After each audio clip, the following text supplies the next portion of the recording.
Bismillahirrahmanirrahim. Assalamualaikum warahmatullahi wabarakatuh. Kita lanjutkan materi kelas 11 KD 3.8.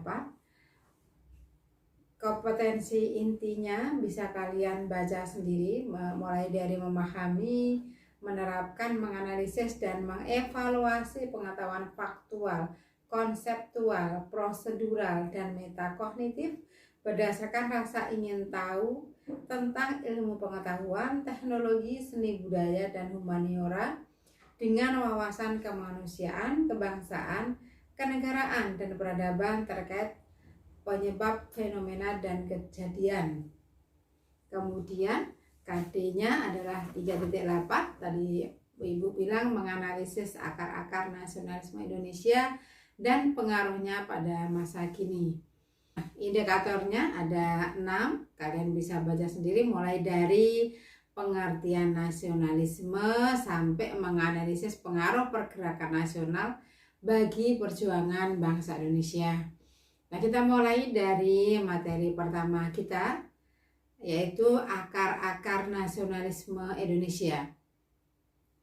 Apa sih pengertian nasionalisme? Yang menurut kalian bisa mencari dari beberapa ahli, beberapa sumber, beberapa teori. Tetapi di sini Bu Guru memberikan satu saja pengertian nasionalisme, yaitu salah satu paham yang menciptakan dan mempertahankan kedaulatan sebuah negara dengan mewujudkan satu konsep identitas bersama untuk sekelompok manusia yang mempunyai tujuan dan cita-cita yang sama. Nah, kemudian bagaimana berkembangnya kesadaran nasionalisme? Pergerakan nasionalisme atau pergerakan nasional ini adalah gerakan dari seluruh aksi yang dilakukan dalam bentuk organisasi modern menuju arah yang lebih baik dan dalam kehidupan masyarakat Indonesia.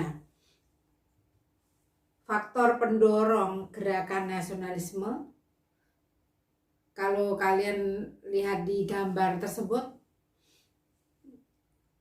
apa kira-kira yang menyebabkannya? Diperhatikan dalam gambar itu bagaimana kondisi pada saat itu ketika dijajah, banyak sekali terjadi pembunuhan, kemudian kerja paksa dan sebagainya. Penderitaan akibat penjajahan yang dirasakan oleh seluruh rakyat Indonesia. Ini yang menyebabkan munculnya dorongan nasionalisme. Kemudian yang kedua, kalau Bu Guru di sini menggambarkan orang-orang yang sekolah ini ya, ada anak-anak yang sedang sekolah, kemudian ini kaum terpelajar gitu ya. Yang kedua berarti apa? Adalah munculnya kaum terpelajar. Kemudian yang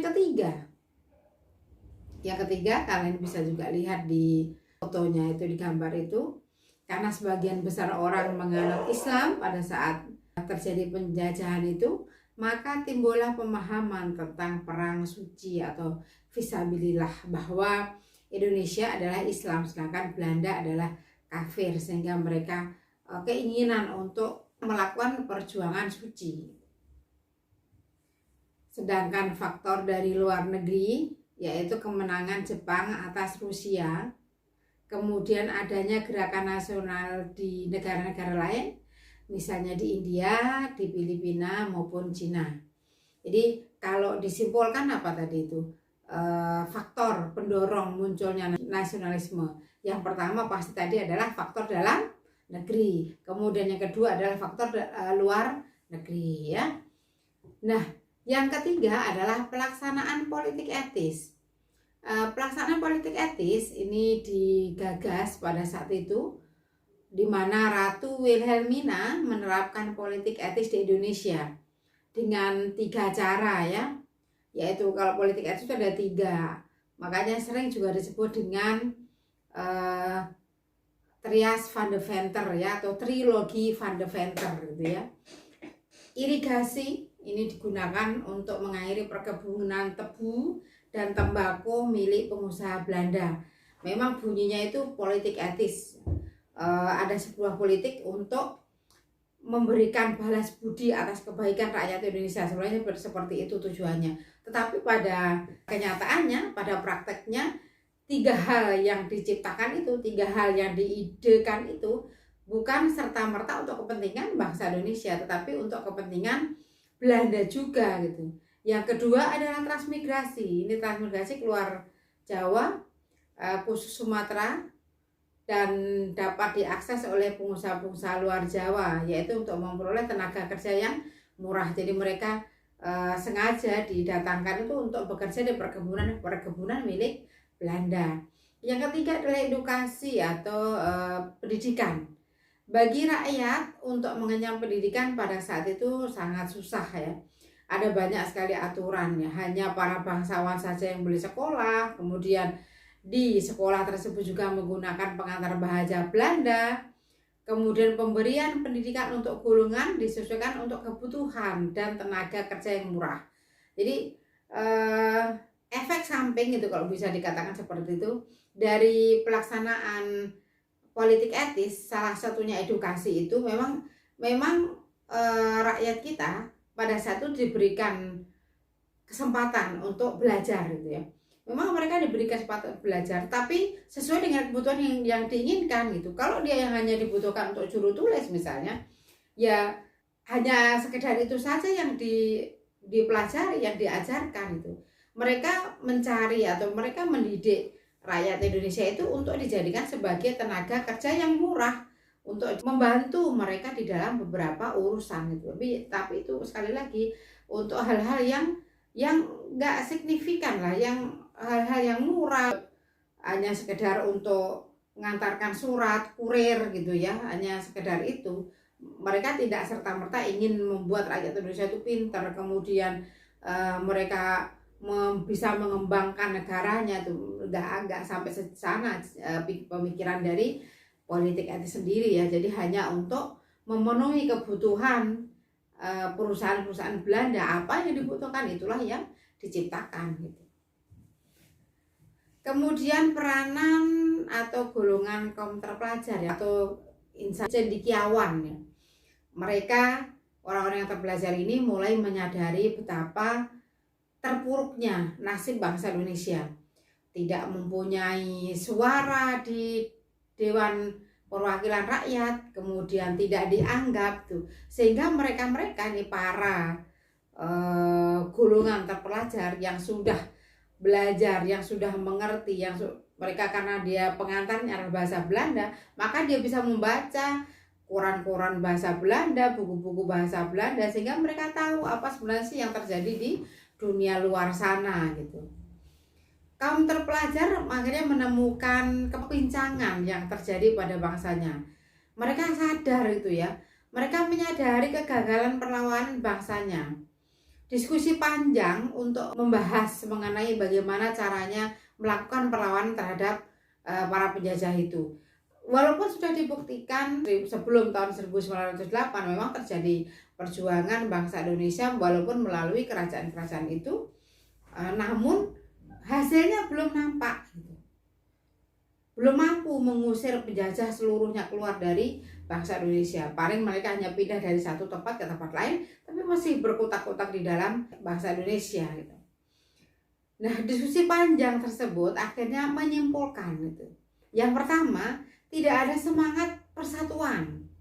Nah, ini di sini mulai sadar ini bahwa perjuangan itu nggak bisa dilakukan sendiri-sendiri. Perjuangan itu harus bersama. Berjuang untuk sendiri-sendiri rapuh, tetapi kalau bersama mereka akan kuat gitu. Sehingga mereka ngomong setiap hari rapat gitu ya. Para pelajar, orang-orang yang sudah kuliah, sudah sekolah itu mereka memikirkan nasib bangsanya gitu. Ngumpul-ngumpul tidak seperti ngumpul-ngumpul zaman kalian sekarang, ngumpul-ngumpul untuk ngerumpi, membahas yang lain-lain. Kalau ini membahas bangsa yang dilakukan ini gitu. Yang kedua, perjuangannya ini masih bersifat lokal. Jadi kalau misalnya di Lombok lagi berjuang gitu, Bali dan sekitarnya cuma siap-siap doang, nggak bantu. Kalau diminta bantu nggak akan bantu gitu. Jadi mereka mengamankan daerahnya masing-masing. Yang ketiga, tujuan mereka tidak jelas dan tidak terarah. Kemudian yang keempat, terlalu berpusat pada pemimpin. Jadi kalau pemimpinnya tiba-tiba tertangkap, tiba-tiba terbunuh, itu kocar-kacir dah anggotanya ini. Seperti anak ayam yang kehilangan induk, nggak tahu mau kemana. Jadi mereka hanya berpusat pada pemimpin. Perjuangannya tidak terorganisasi dan kebanyakan menggunakan senjata tradisional. Walaupun tidak serta-merta itu menjadi penyebab utama kegagalan kita dalam melawan penjajahan, tetapi salah satu dari semuanya ini adalah merupakan sifat kegagalan kita. Apa sih peranan golongan pelajar ini? Golongan cendekian ini apa dia peranannya? Yang pertama, pelopor Gerakan Nasional Indonesia melalui organisasi kebangsaan modern. Organisasi kebangsaan modern yang pertama yang dibentuk adalah Budi Utomo ya. Yang kedua, menumbuhkan semangat nasionalisme. Yang ketiga, mendidik dan menyadarkan bangsa Indonesia melalui organisasi pendidikan. Nah, organisasi-organisasi pergerakan yang muncul pada saat itu, yang pertama Budi Utomo, ini yang muncul pertama kali. Kalian bisa lihat sendiri, tokoh-tokoh pendirinya udah ada fotonya di situ. Pada tanggal 20 Mei 1908, sebuah organisasi bernama Budi Utomo dibentuk di Jakarta. Ketua Budi Utomo adalah Dr. Sutomo. Dan tonggak berdirinya Budi Utomo itu pada tanggal 20 Mei 1908 dikenang sebagai Hari Kebangkitan Nasional. Dan tokoh lain pendiri Budi Utomo itu adalah ada Gunawan, ada Cipto Mangunkusumo, dan ada Raden Tumenggung Aryo Tirtokusumo. Kemudian apa tujuannya ya? Tujuannya adalah untuk memajukan pendidikan dan kebudayaan Jawa. Di Budi Utomo itu memang masih Jawa sentris waktu itu. Tujuannya untuk memajukan pendidikan dan kebudayaan Jawa. Jadi anggotanya terbatas, orang-orang Jawa dan Madura. Nah, dalam perkembangannya di dalam tubuh Budi Utomo ini muncul dua aliran. Yang pertama yaitu pihak yang tidak berkehendak supaya keanggotaannya dibatasi. Sedangkan pihak yang pertama ini yang merasa karena jumlah pengikutnya dia sangat banyak sehingga kalau dibubarkan sangat rugi ya. Berikut ini adalah beberapa faktor yang menyebabkan semakin lambannya Budi Utomo. Mungkin kalian bisa membaca sendiri ini. Budi Utomo cenderung memajukan pendidikan untuk kalangan priyayi daripada penduduk umumnya. Kalau kalangan priyayi kan tidak terlalu banyak ya, dan itu bisa sampai 4 nih ya. Pada tahun 1935 Budi Utomo mengadakan fusi ke dalam Partai Indonesia Raya atau Parindra. Selanjutnya merupakan organisasi ekonomi yang berdasarkan agama yaitu SI. Ini atau SDI ya. SDI pada awalnya kemudian menjadi SI. Tujuan dari kongres pertama SDI adalah mengembangkan jiwa dagang. Kemudian membantu anggota-anggota yang mengalami kesulitan dalam bidang usaha dan seterusnya. Seiring dengan pertambahan waktu, akhirnya SI Pusat diberi pengakuan sebagai badan hukum. Nah, pada bulan Maret tahun 1916, setelah pemerintah memperbolehkan berdirinya partai politik, SI mempunyai wakil di Foxtrot tahun 1917. Kongres-kongres awal antara lain adalah kongres pertama, terus kemudian kongres kedua itu di Surakarta pada tanggal 17 sampai 24 Juni diadakan kongres SI yang ketiga di Bandung. Nah, dari Ibu Guru mungkin cukup ini dulu. Di akhir dari tayangan ini ada soal yang harus kalian selesaikan ya. Ada beberapa soal yang harus kalian selesaikan. Nanti jika ada waktu kita akan bahas bersama-sama. Terima kasih. Assalamualaikum warahmatullahi wabarakatuh.